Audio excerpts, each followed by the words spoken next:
আসসালামু আলাইকুম প্রিয় শিক্ষার্থী বন্ধুরা, আশা করি তোমরা সকলে ভালো আছো। এটি হচ্ছে নির্বাচনী পরীক্ষা 2025 দাখিল দশম শ্রেণী বাংলা দ্বিতীয় পত্র নৈর্ব্যক্তিক প্রশ্ন। তো তোমরা প্রশ্নটি ভালো করে দেখে নাও। তোমাদের ভিডিওর শেষ দিকে বলে দেবো এটি কোন প্রকাশনী থেকে। তোমাদের প্রতি রিকোয়েস্ট থাকবে তোমরা চ্যানেলটি সাবস্ক্রাইব করে তোমাদের বন্ধুদের কাছে শেয়ার করে দিবে, যাতে তোমরা সকলে উপকৃত হতে পারো। তো শিক্ষার্থী বন্ধুরা, তোমাদের বাংলা দ্বিতীয় পত্র সৃজনশীল প্রশ্ন লাগলে অবশ্যই কমেন্ট করবে।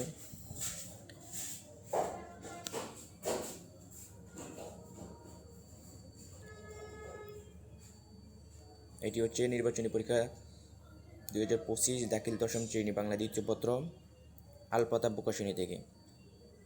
তো তোমরা মনোযোগ দিয়ে শোনো, এটি হচ্ছে আলপাতা প্রকাশনী থেকে। তোমরা প্রশ্নটি ভালো করে দেখো।